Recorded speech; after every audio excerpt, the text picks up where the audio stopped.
All right, folks, we're back on the channel here, Nerd to Know Media, the Wrestling Rewind, doing our predictions or kind of promo for Forbidden Door, which is happening in a couple of days. It's Thursday now, so this Sunday at the O2, not Wembley Arena, like I thought it was.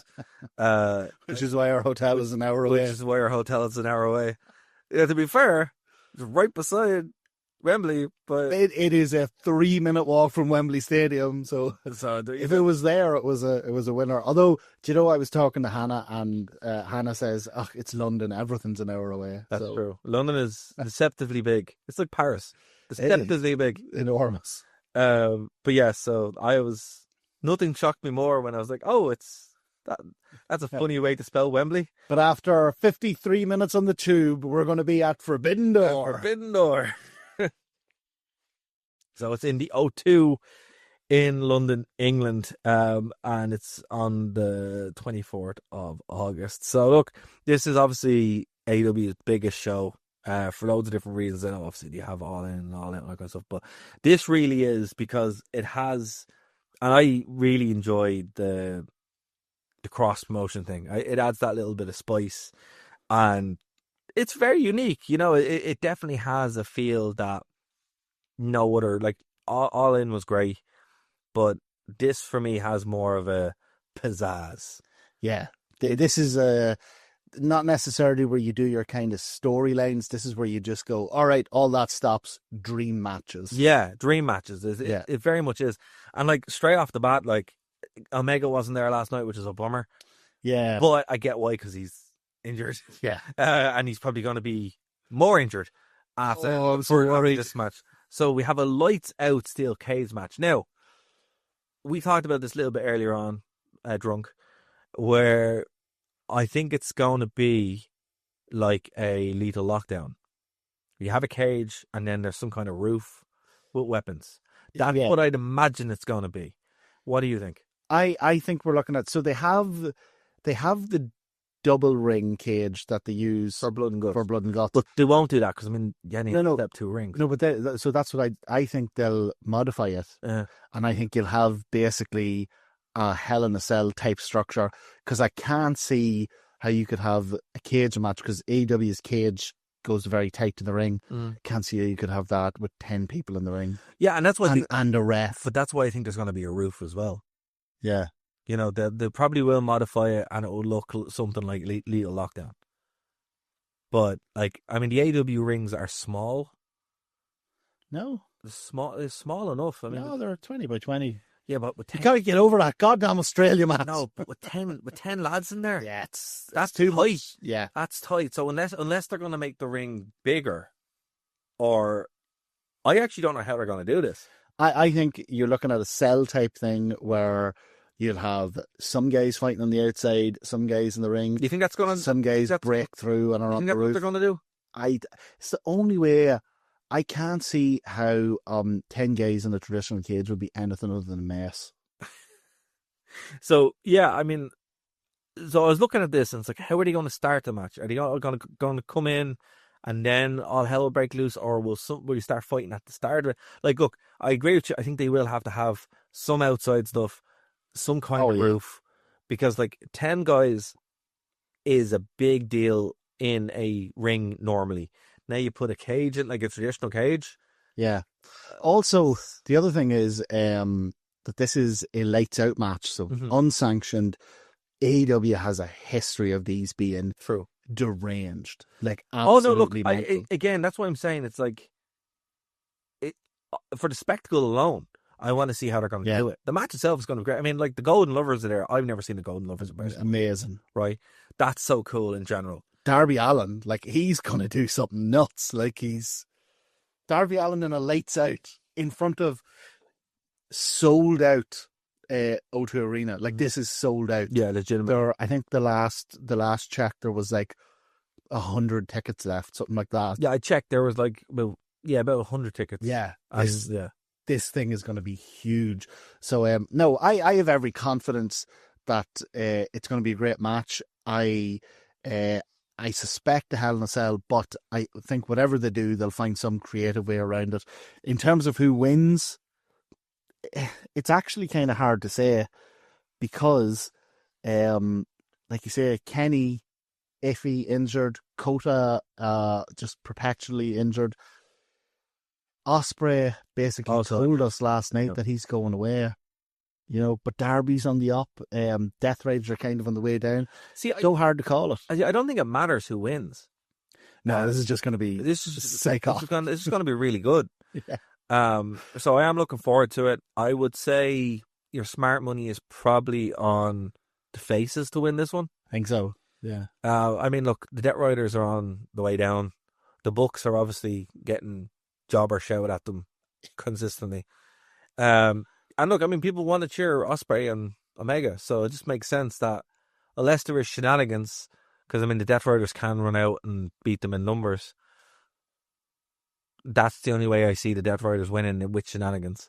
Yeah. But I think your smart money's probably on the faces, assuming everything goes. Yeah. The Hurt Syndicate, Bobo, Mr. Golf, and Shelton Benjamin versus Burrito and FTR. Now, look, we talked about this yesterday.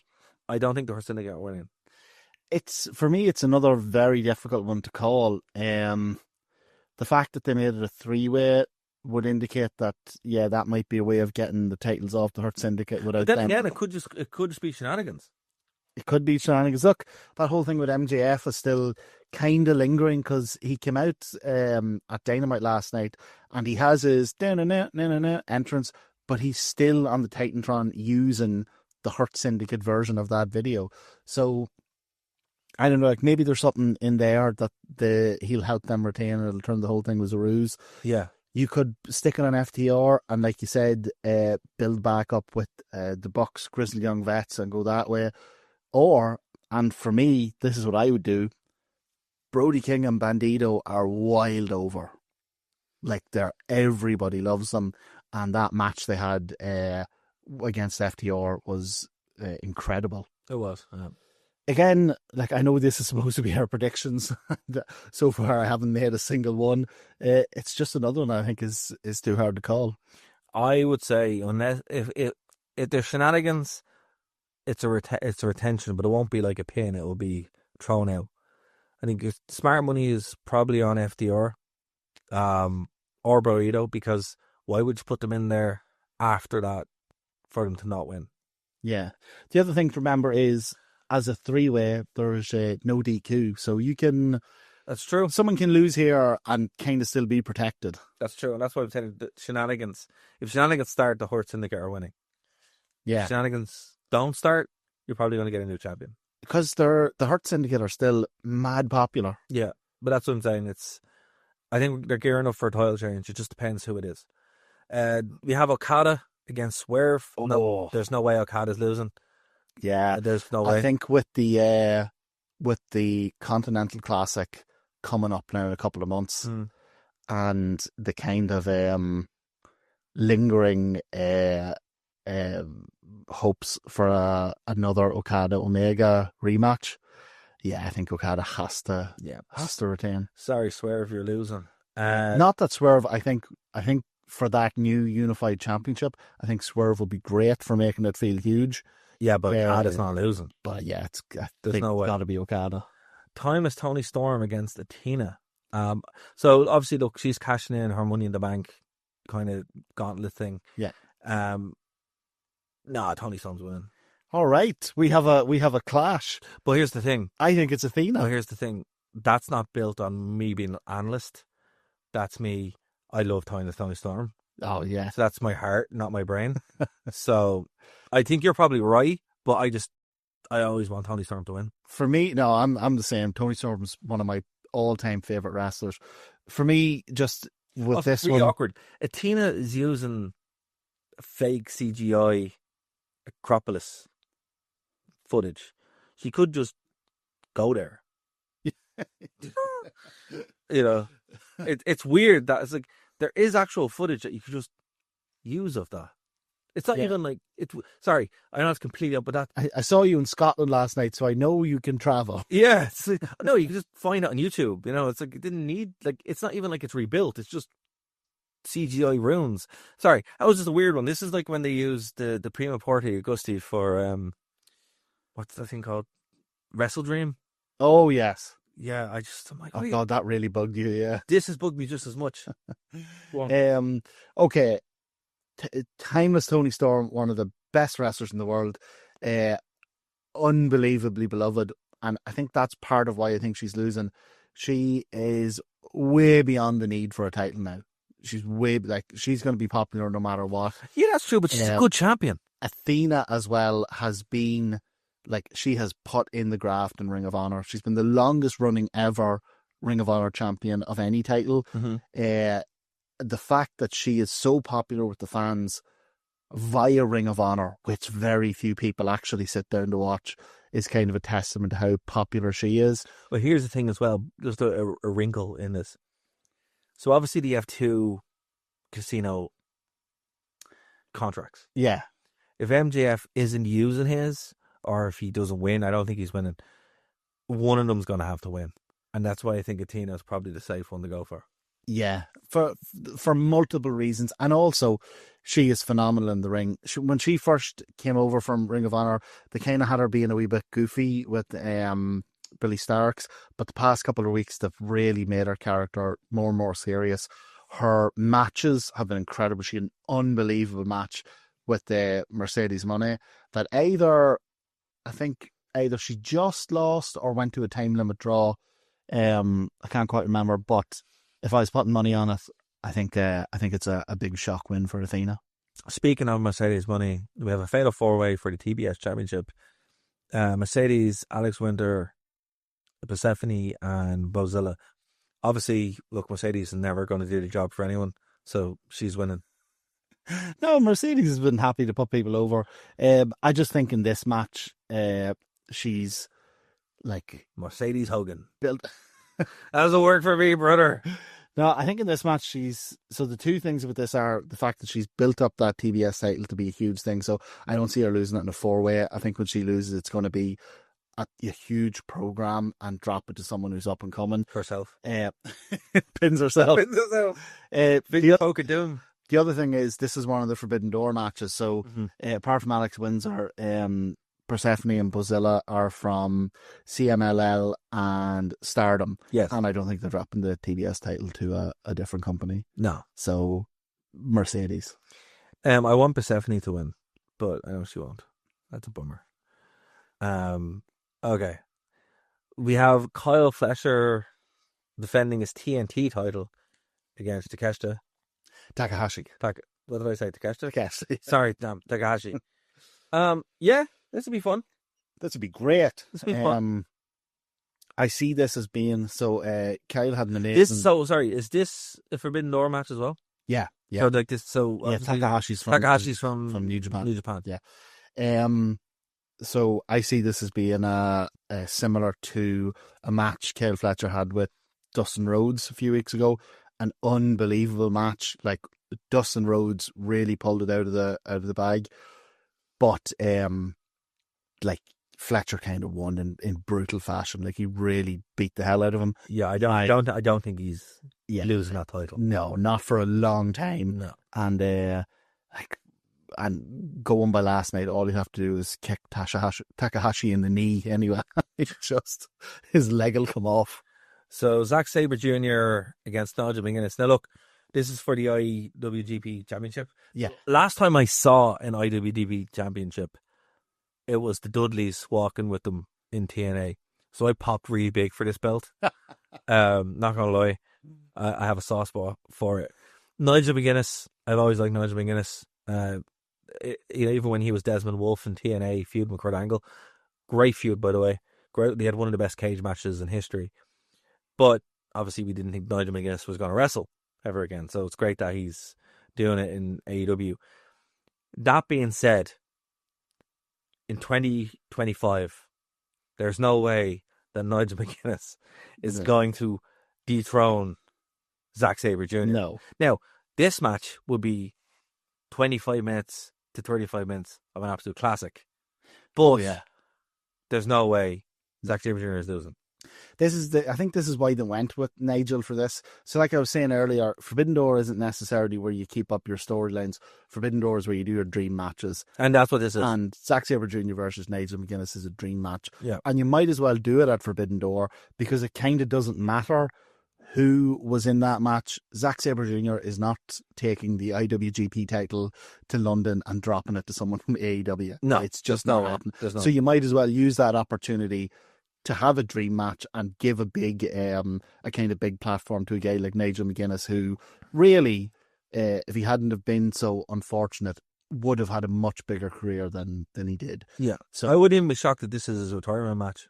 Yeah, here, why not? In your hometown in front of 17,000. Look, they haven't built it like that, but I wouldn't be shocked that that's what this is.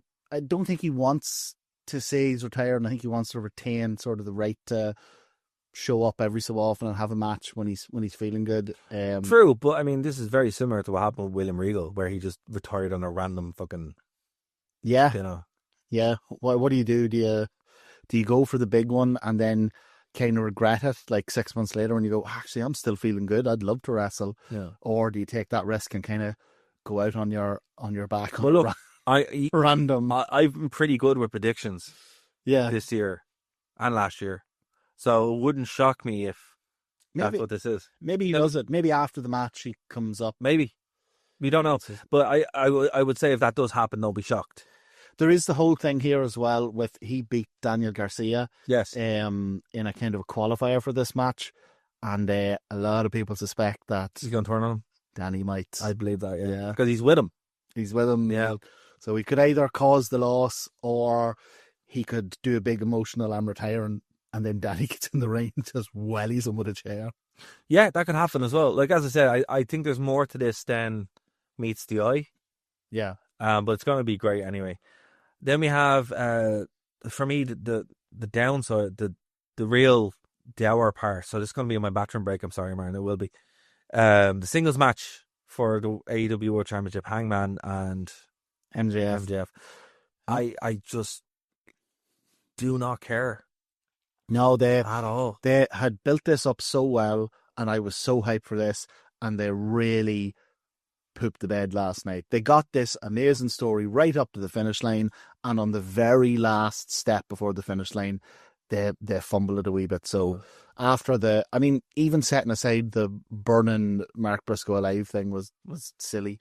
It was just the fact that he came up then with the list of rules for it. Yeah, it's too overbooked. It's overbooked. It's they didn't need it. No, they didn't need it. They didn't. Oh. And Hangman's still going to win. So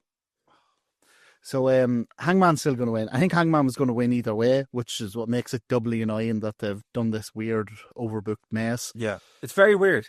Yeah, it's very weird. Also, very, if very Max weird. is here's what's going to happen. Hangman wins. Yeah. Then MJF is like, okay, now I'm going to use my contract.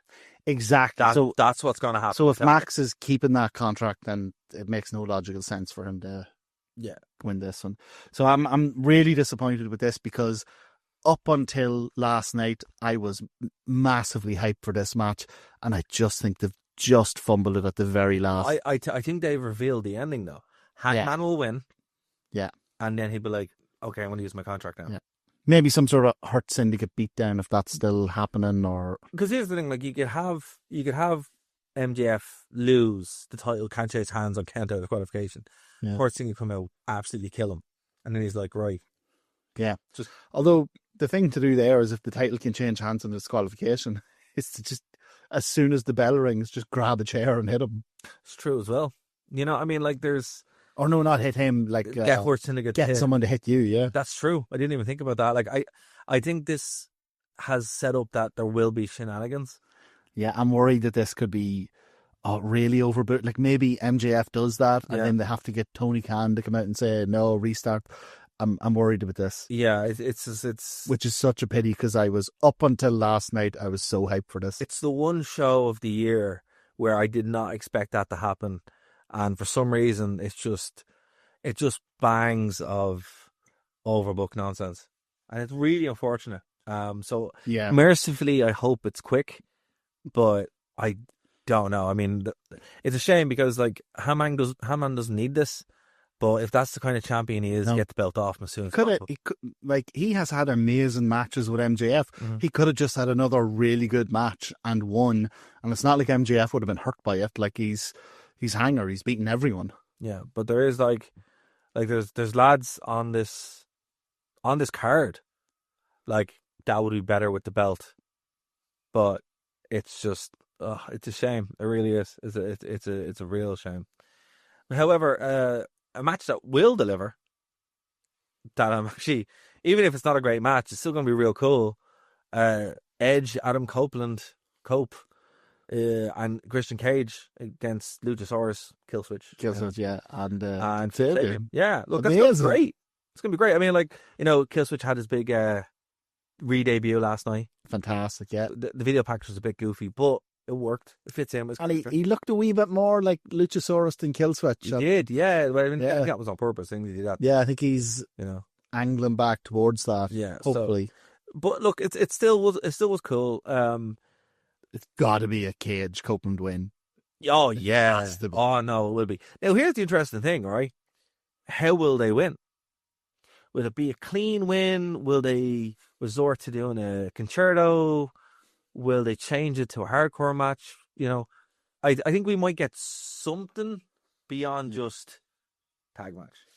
Oh yeah. I think what you get is maybe some version of Mother Wayne trying to interfere. Yes. And then them either, spearing her or putting her through a table. Something that'll really pop the crowd.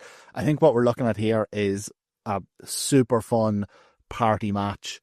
But yeah, pretty clear winner. Here's my question, and we'll finish on this. Do you think it's going to be the main? What do you think is going to be the main event? Oh, well, the main event will. It depends how you define the main event. The main event will be the lights out. You think? But it's unsanctioned, so it's not technically the main event. So I think the official main event in quotations will be MJF Hangman. After that they do, and then after that they do because they do the full gimmick. They call it lights out, because the lights go out. The lights go out, and then they come back on. As in, the lights go out, the AEW show is over, and this is different.